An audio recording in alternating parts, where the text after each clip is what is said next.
अब सुन त्यो देख्यो नि फेरि यो दुईटा धर्का ल घुम्नु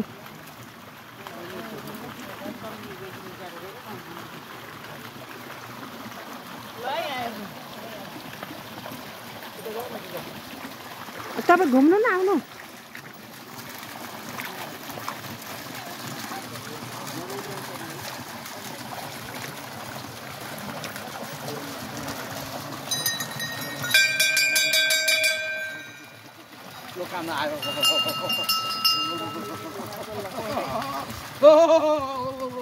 बन्द गरिदिए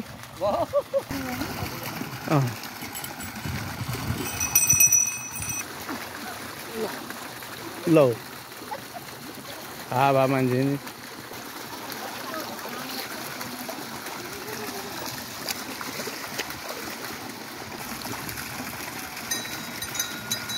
फोटो खिच्नु